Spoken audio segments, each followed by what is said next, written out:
إن الحمد لله نحمده ونستعينه ونستغفره ونعوذ بالله من شرور أنفسنا ومن سيئات أعمالنا من يهده الله فلا مضل له ومن يضلل فلا هادي له وأشهد أن لا إله إلا الله وحده لا شريك له وأشهد أن محمدا عبده ورسوله يا أيها الذين آمنوا اتقوا الله حق تقاته ولا تموتن إلا وأنتم مسلمون يا أيها الناس اتقوا ربكم الذي خلقكم من نفس واحدة وخلق منها زوجها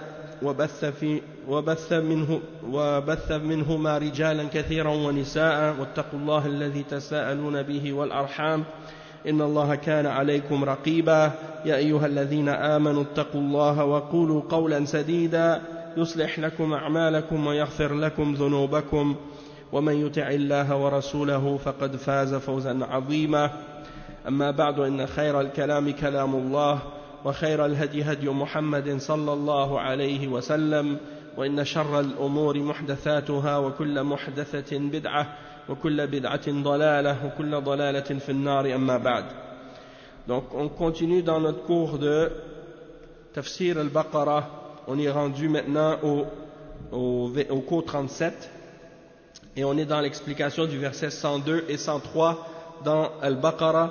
C'est les versets dans lesquels Allah subhanahu wa ta'ala il parle du verdict de la sorcellerie, de la magie.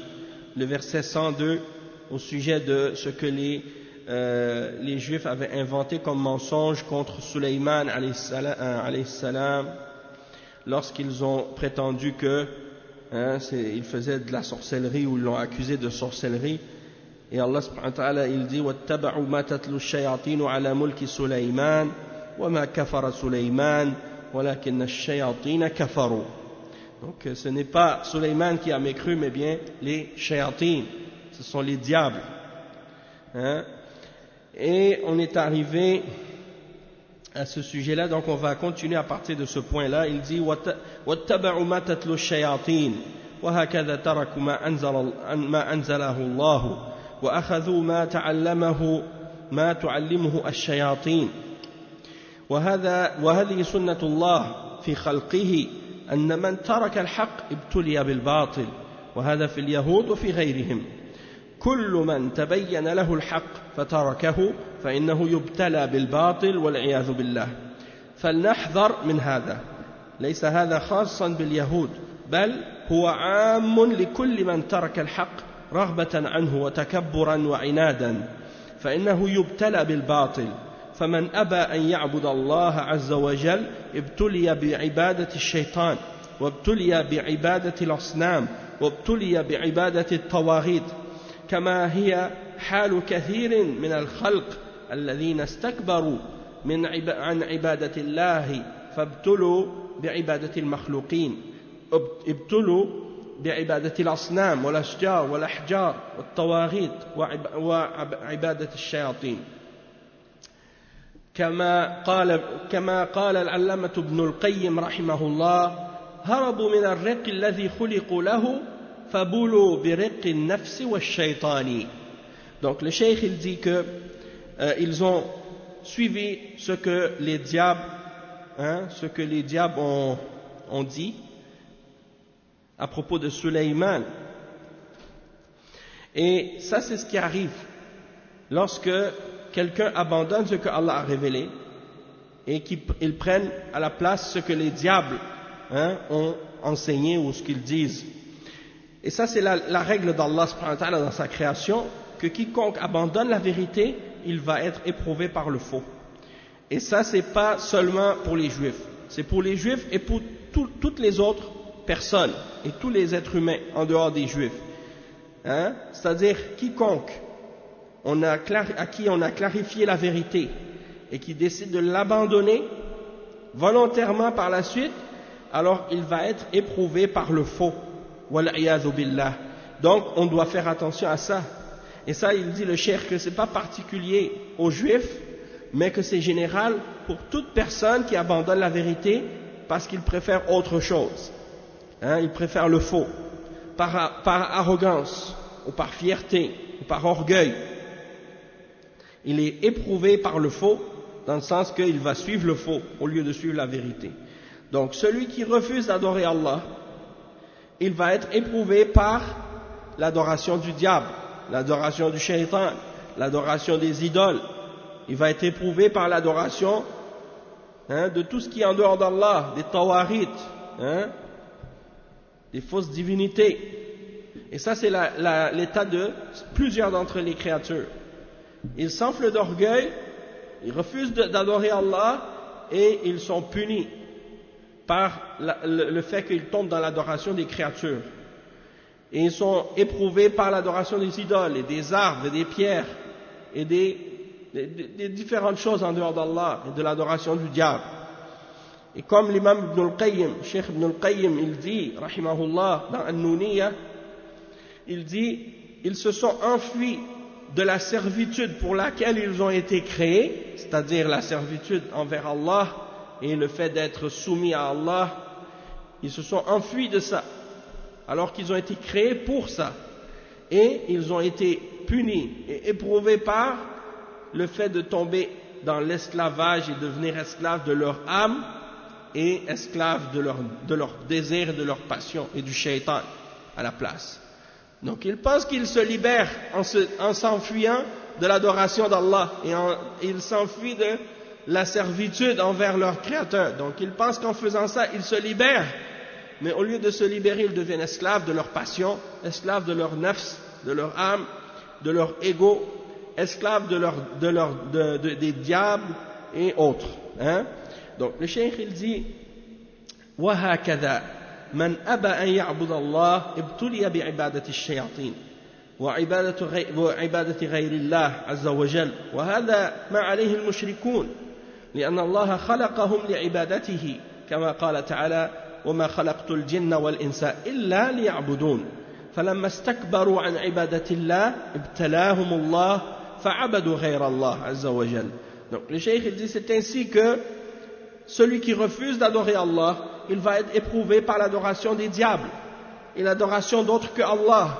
Et c'est ça ce que tu remarques chez les mushrikines. Allah subhanahu wa ta'ala les a créés pourquoi? Allah les a créés pour l'adorer lui. Comme il dit dans le Coran, je n'ai créé les djinns et les hommes que pour qu'ils m'adorent. Comme il dit dans le verset 56 dans Surat Al-Dhariyat. Donc lorsqu'ils se sont enflés d'orgueil, Allah subhanahu wa ta'ala les a éprouvés par l'adoration d'autres que Allah. Ils sont tombés dans le shirk à cause de ça.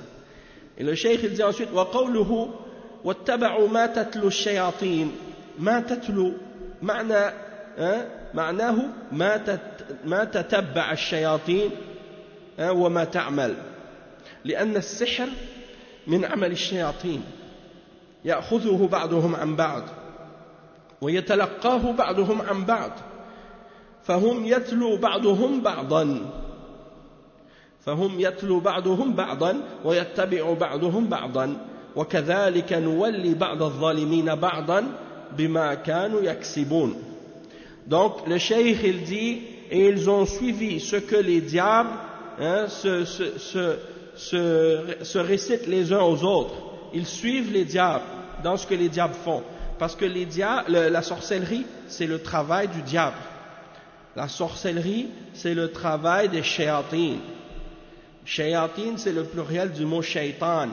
Shaitan qui veut dire le diable. Et les diables, c'est pas seulement,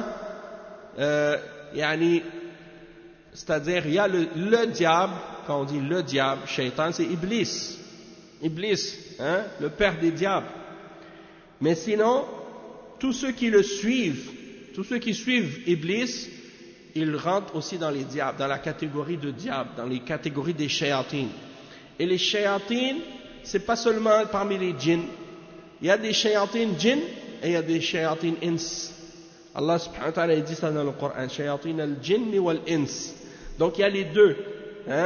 Et donc toute personne qui se détourne de l'ordre d'Allah et qui obéit au shaitan, il devient un shaitan lui aussi. D'accord? Et le cheikh il dit ici que les diables, leur travail, c'est la sorcellerie. La sorcellerie, c'est leur travail. C'est eux qui font ça. Et ils le prennent les uns des autres.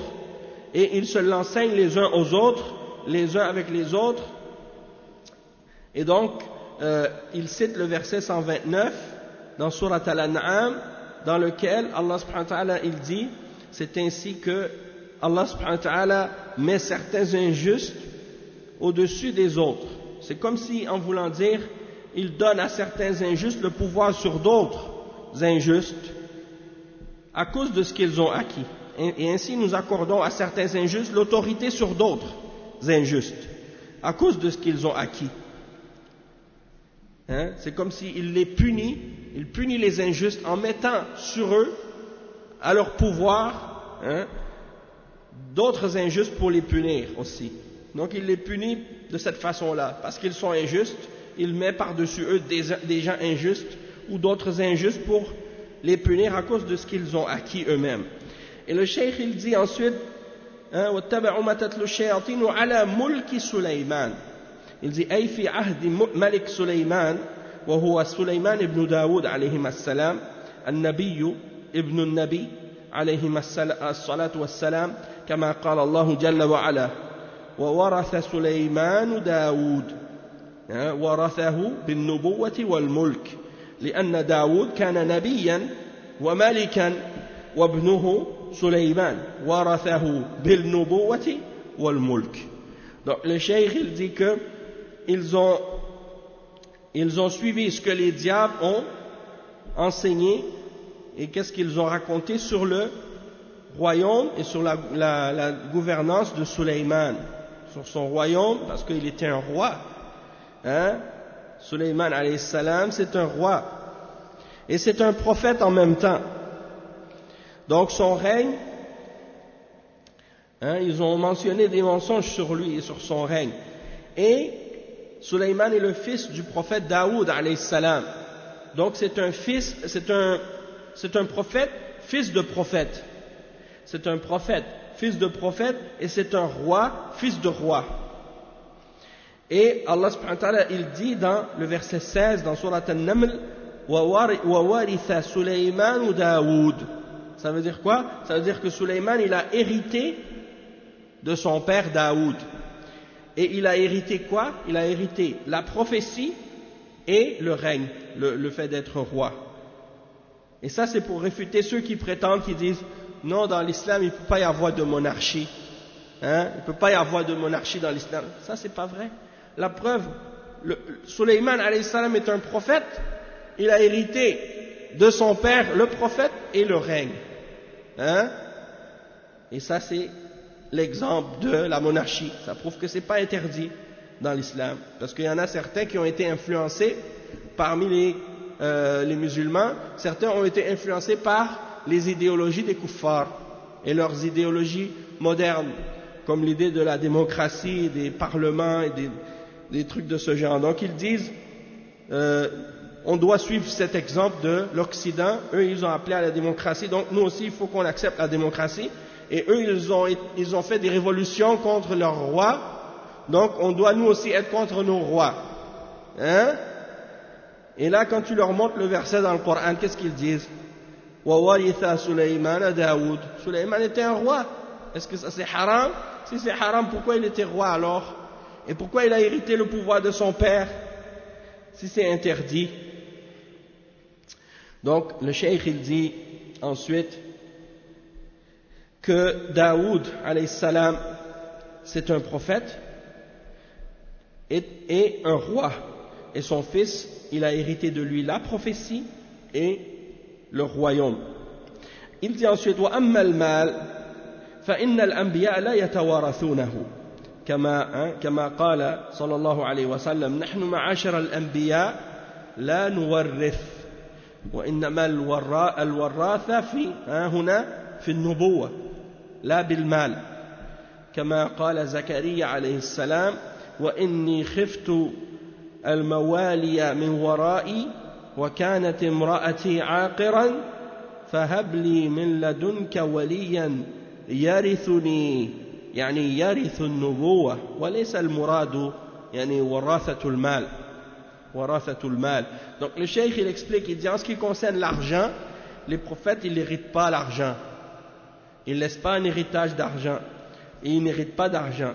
Il dit comme l'exemple du prophète sallallahu alayhi wa sallam qu'il a rapporté dans le hadith selon Aïcha radiallahu anha, qui est rapporté par Al-Bukhari et Muslim, dans lequel le prophète sallallahu alayhi wa sallam a dit, nous, les prophètes, nous n'héritons pas.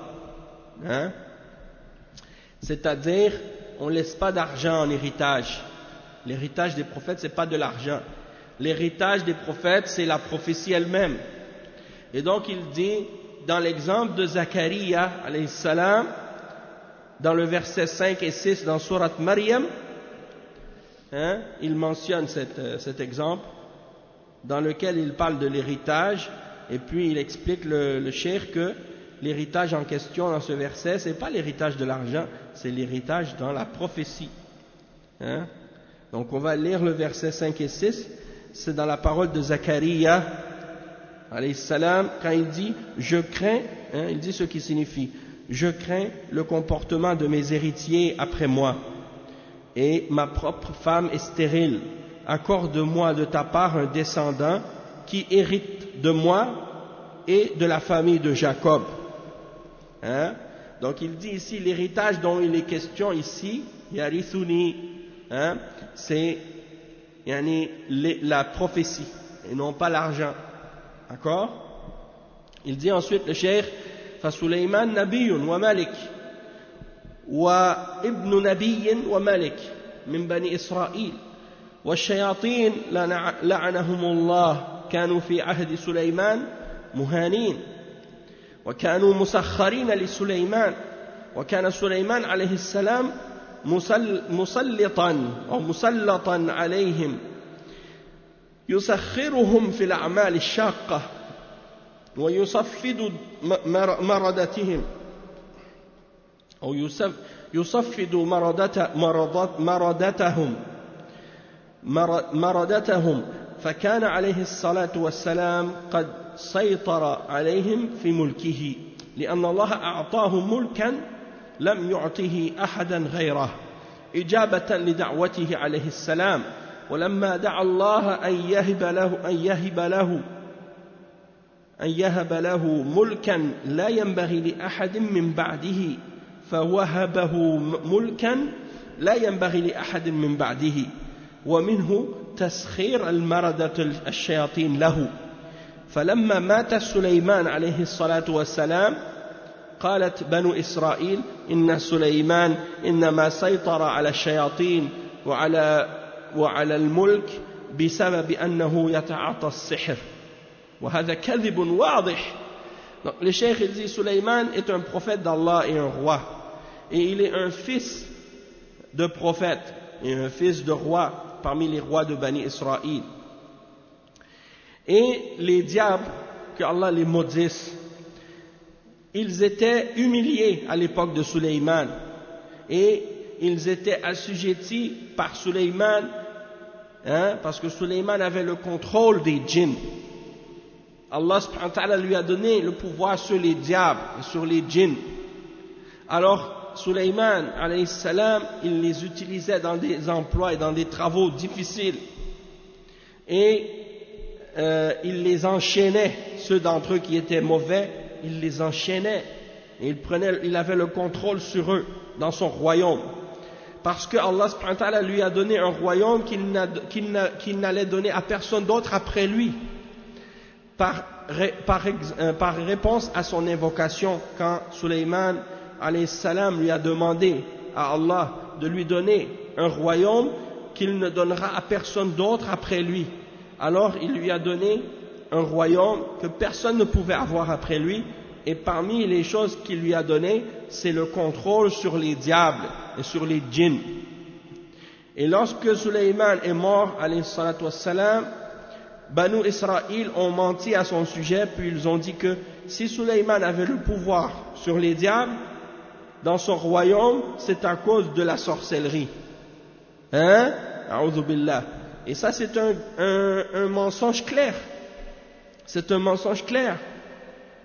Et le cheikh, il dit, لأن سليمان عليه الصلاة والسلام نبي والسحر كفر وعمل شيطاني فلا يليق بالمؤمن أن يستعمل السحر فكيف بنبي من أنبياء الله عليه الصلاة والسلام ولكنهم نسبوه إليه لأجل التغرير بالناس لأن هذا عمل الشياطين وعمل الشياطين هو الخداع ببني آدم فقالوا إن سليمان إنما حصل على ما حصل عليه بسبب أنه يستعمل السحر حاشا وكلا أن يكون نبي الله سليمان يستعمل السحر.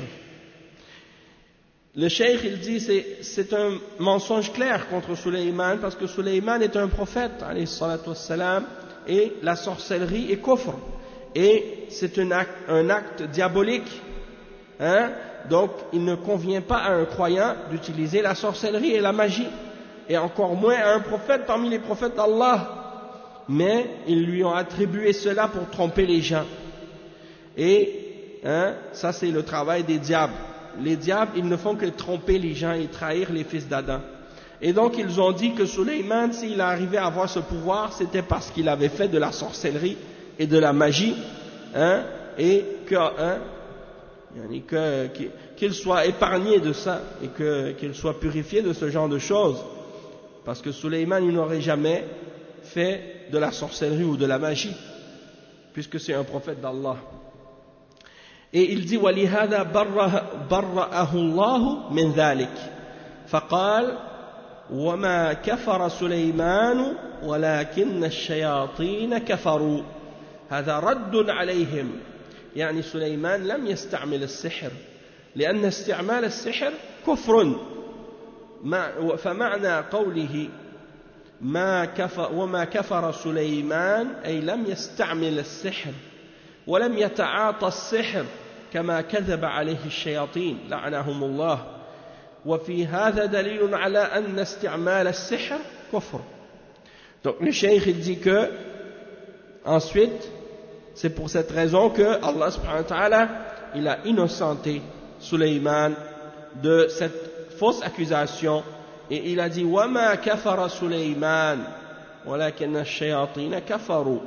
C'est pas Sulayman qui a mécru, c'est les diables qui ont mécru. Et ça c'est pour réfuter leurs propos.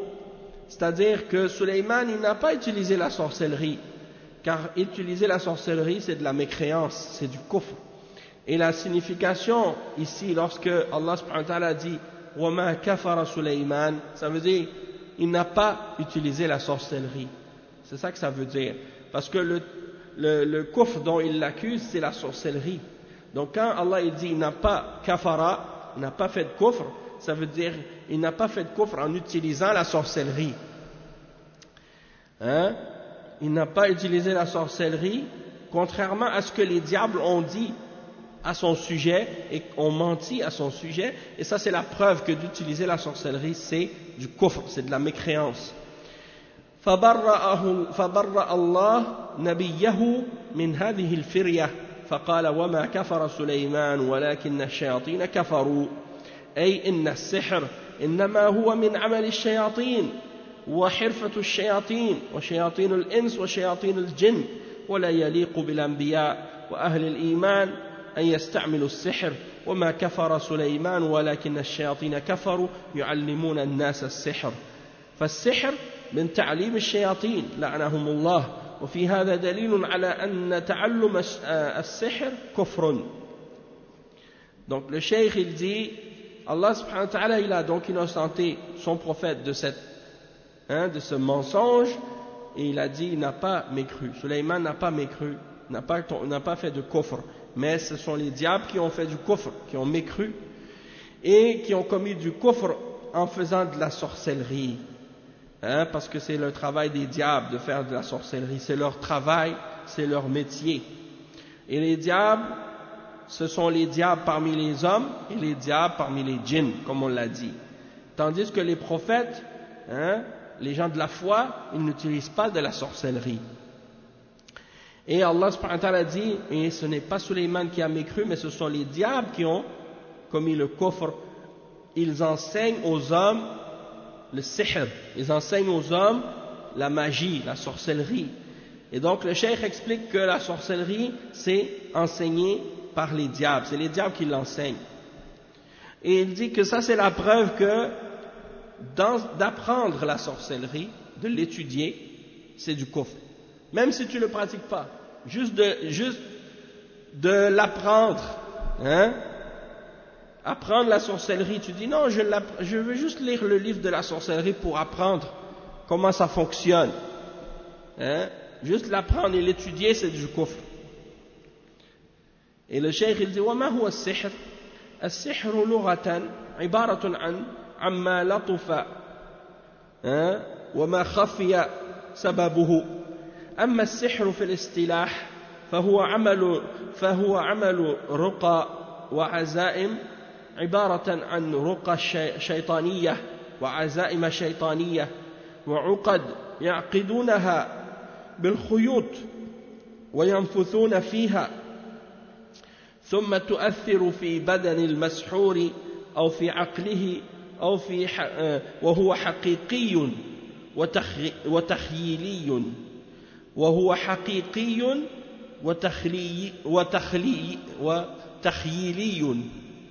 Il y a deux catégories de sihr. Sihrun haqiqi wa sihrun takhyili. Takhyil, c'est l'imagination, yani, ou bien c'est quelque chose illusoire, hein? C'est pas réel. Naam. Donc le cheikh il explique que le sihr c'est quoi? Dans la langue arabe, le sihr ça veut dire quelque chose qui est subtil, qui est caché. C'est quelque chose dont la cause est cachée. Tu le vois mais tu comprends pas, hein? Parce que c'est quelque chose de subtil, de caché. Et dans la définition terminologique, qu'est-ce que ça signifie? Le sihr, ça veut dire de faire des incantations ou des formules, de prononcer des formules. Et qu'est-ce qu'on veut dire ici? Des incantations diaboliques ou des formules diaboliques que les gens font, ou bien de faire des nœuds et de souffler des incantations dessus pour créer un effet sur le corps ou sur la raison de la personne ensorcelée. Et c'est divisé en deux catégories, c'est-à-dire la sorcellerie, elle se divise en deux sortes, la sorcellerie réelle et la sorcellerie illusoire. Qu'est-ce qu'on appelle les illusionnistes, hein? Ceux qui ils font des tours devant les gens, hein? Ils prennent un couteau ou une épée, ils coupent quelqu'un dans une boîte, on dirait qu'il l'a coupé en deux. Après ils l'ouvrent, tu vois que la personne est séparée en deux. Puis après ils recollent la boîte, puis la personne elle ouvre la boîte, elle sort, elle n'est pas coupée, elle est normale. Ils font souvent des formes de magie comme ça. Ça c'est les tours de magie comme ils appellent, c'est fait par des illusionnistes. C'est qu'est-ce qu'ils appellent la sihr al-takhyili. Donc on va voir les deux catégories, le cheikh il va les expliquer. Il dit فالسحر الحقيقي منه ما يمرض ومنه ما يخبل العقل ومنه ما يقتل. Donc la sorcellerie qui est réelle, celle que les kuffars ils croient pas, ils y croient pas en celle-là. La sorcellerie qui est réelle, ils disent que ça n'existe pas. Pourquoi ils disent que ça n'existe pas? Parce qu'ils ne peuvent pas l'expliquer scientifiquement.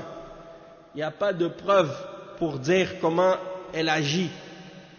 Hein? Donc à cause de ça, ils le nient. Ils disent non, ça n'existe pas. Alors que oui, ça existe, c'est réel. Mais ils ne croient pas, les kuffars, ils ne croient pas en l'existence du monde du ghaib. Ils ne croient pas aux anges, ils ne croient pas en Allah, ils ne croient pas aux djinns. Hein? Ils ne connaissent pas ça. Donc tout ce qu'ils ne peuvent pas voir, ils le rejettent, ils le renient. Alors que ça existe. Hein? Donc le cheikh il explique que la sorcellerie qui est réelle, elle peut rendre malade quelqu'un, elle peut lui faire perdre la raison, elle peut aussi le tuer. Ça c'est, hein? Qu'est-ce que quelqu'un peut faire avec le sihr al-haqiqi? Et il dit le cheikh والسحر صناعة يمكن تعلمها ولا يتعلمه إلا أهل الكفر ولا يتعلمه إلا أهل الكفر أو أهل الكفر وأهل الشرك ولا يعلمه إلا الشياطين وهذا نوع. Donc le sihr al-haqiqi c'est يعني quelque chose qu'on peut apprendre, dans le sens que c'est possible de l'apprendre, mais il n'y a personne qui l'apprend excepté les gens de la mécréance et les gens du shirk, et il n'y a personne qui l'enseigne excepté les diables, comme on a dit, les diables hommes ou les diables djinns. Donc ça c'est une catégorie de sihr qu'on appelle sihr al-haqiqi. النوع الثاني السحر التخييلي الذي ليس له حقيقة وإنما هو تخييل على العيون، يخيل على الإنسان شيء على غير حقيقته، وهو ما يسمى بالقمرة التي يخيل إلى الأبصار الشيء إلى غير حقيقته أو على غير حقيقته، كما قال الله سبحانه وتعالى في سحرة فرعون فلما ألقوا سحروا أعين الناس واسترهبوهم وجاءوا بسحر عظيم، كما قال في الآية الأخرى يخيل إليه من سحرهم أنها تسعى. Donc le cheikh il dit la forme de sihr qu'on appelle le sihr al-takhyili, c'est la magie illusoire. Elle n'est pas réelle. C'est juste, on trompe les yeux des gens. Hein? Et donc, on trompe les gens et on leur fait voir des choses qui ne sont pas réelles. Et on l'appelle aussi en arabe al-qamra. C'est comme si on faisait voir aux yeux des choses qui ne sont pas. Hein? Ou bien des fois, ils font des tours avec des cartes ou avec des trucs. Et tu vois des choses qu'ils font, tu dis, mais comment ils font ça? La vérité, c'est qu'ils le font avec leurs mains tellement rapidement. Et toi, tu regardes une chose, eux, pendant ce temps-là, ils font avec l'autre main, ils font d'autres choses, ils mélangent les choses, toi, tu ne vois pas. Ils sont très rapides. Parce qu'ils sont habitués à faire les choses pour tromper les yeux. Al-Qamra, il l'appelle. Le cheikh, il dit, il y a un verset dans Surat Al-A'raf dans lequel Allah subhanahu wa ta'ala, il mentionne ça à propos des sorciers de Pharaon. Surat Al-A'raf, le verset 116, dans lequel Allah subhanahu wa ta'ala il dit à ce sujet-là, il dit et puis lorsqu'ils ont jeté leurs cordes, ils ensorcelèrent les yeux des gens et les épouvantèrent. Ils les ont épouvantés par leur magie et ils vinrent avec une puissante magie. Donc eux, pour ensorceler les gens, qu'est-ce qu'ils ont fait? Ils ont ensorcelé leurs yeux. C'est-à-dire, ils les ont fait croire quelque chose d'illusoire, qui n'est pas réel. Donc ils avaient l'impression que les cordes, elles bougeaient comme des vrais serpents, alors que ce n'est pas vrai. Hein? Et il donne l'exemple dans l'autre verset, le verset 66, dans Surat Taha. Le verset 66, dans Surat Taha, c'est là que Allah subhanahu wa ta'ala il dit yukhayyalu ilayhi min sihrihim annaha tas'a, hein? C'est-à-dire, ça dit, et voilà que leurs cordes et leurs bâtons lui parurent ramper, hein? En arabe yukhayyal, hein? Ça leur donne l'apparence illusoire que ils sont en train de ramper, alors que ça c'est par l'effet de leur magie. D'accord? Et le Cheikh Al-Fawzan il dit أي العصي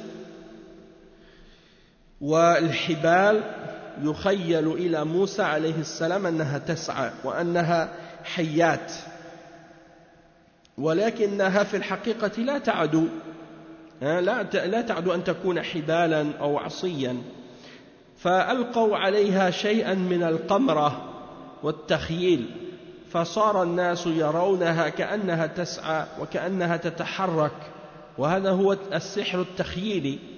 فإذا ما ذهب التخيل عادت الأشياء إلى حقيقتها.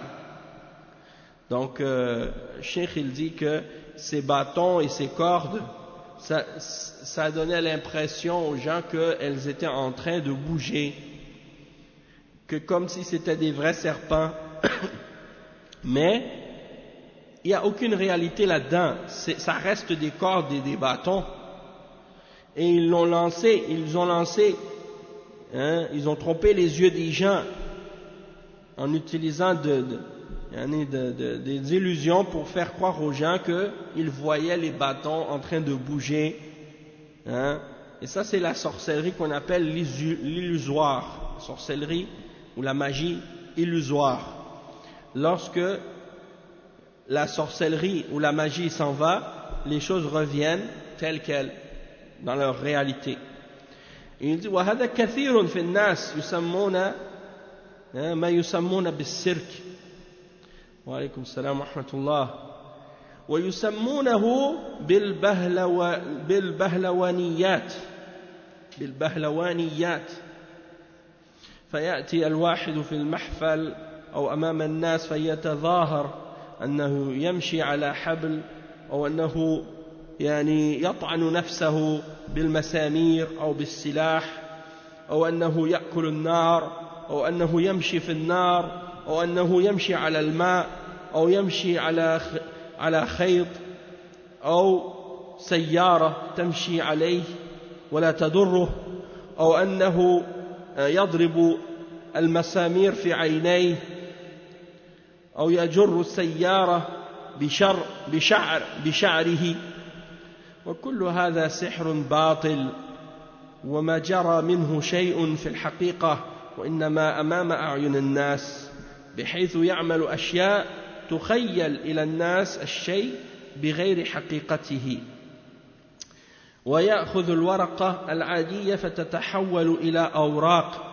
نقدية وكثيرا ما يخدعون الناس بهذا يأتي بأوراق عادية ويلقي عليها القمرة والتخيل فتصبح كأنها أوراق نقود فيها 500 أو 100 أو 10 أو 5 لأجل أن يسرق أموال الناس وهذا ما يلعب به هؤلاء في المحافل أو في تجمعات الناس لأجل أكل أموال الناس بالباطل لأجل إضلال الناس ويسمونه بغير اسمه يسمونه بهلوانيا أو يسمونه سيركا أو يسمونه أعمالا رياضية يعني إلى آخره. Donc il dit le cheikh qu'il y a beaucoup de gens il y a aussi les choses que les gens appellent le cirque, on peut l'appeler par toutes sortes d'autres noms. Yani, il dit que les gens qu'est-ce qu'ils font, ils se mettent devant les autres puis tu les vois, ils marchent sur des cordes ou bien ils se blessent avec ils se rentrent des clous ou des épingles ou des épines dans son corps ou des armes. Il mange du feu, il marche sur le feu, il marche sur l'eau, il marche sur une corde, une voiture roule sur lui, ça lui fait pas mal. Ou bien il rentre des clous, des aiguilles dans ses yeux, ou il tire une voiture avec ses cheveux. Tout ça c'est de la magie fausse. Il n'y a rien de réel là-dedans. C'est juste fait pour tromper les yeux des gens. C'est des choses illusoires qui n'ont pas de réalité. Des fois, ils prennent une feuille ordinaire, puis ils la transforment en de l'argent, comme si c'était un billet d'argent, de monnaie, c'est-à-dire un billet de banque. Donc, ils transforment ça, puis ils utilisent cette méthode des fois pour voler l'argent des gens. Ils leur donnent un morceau de papier, après ils le font devenir comme un vrai billet de banque, de 100 ou de 500, 100, 10, 5, et ainsi de suite. Et donc les gens ils font ce genre de trucs, des fois il y a des spectacles de magie, c'est la même chose. Et ça même tu le vois des fois même chez les soufis, ça ils font ça aussi. Et même maintenant tu vas sur YouTube, là tu rentres, tu vois les soufis ils font ça. Tu vois ils sont là, puis leur cheikh il prend une épée, il rentre ça dans sa ou un couteau, il rentre ça dans sa joue, il le sort ici, il le sort de l'autre côté. Quand il le sort après il dit il n'y a pas de sang. Ou bien dans son ventre, Hein, il rentre une tige dans son ventre, il le sort de l'autre côté. Et là, il dit ça c'est karama. Il pense que ça c'est un miracle qu'il a accompli. Et tout ça, ça vient du sihr, en fait. Tout ça c'est du sihr. Hein? Allah al-Musta'an. Et tout ça, bien entendu, c'est haram. Et le cheikh, il dit, et on a mentionné l'exemple de ça. On va s'arrêter ici, Inch'Allah. Demain, on va continuer la suite de ce tafsir, Inch'Allah, avec l'explication de la suite du verset 102, bi'idhnillah. سبحانك اللهم وبحمدك أشهد أن لا إله إلا أنت أستغفرك وأتوب إليك وصلى الله وسلم على نبينا محمد وعلى آله وصحبه أجمعين السلام عليكم ورحمة الله وبركاته. الله أكبر الله أكبر الله أكبر الله أكبر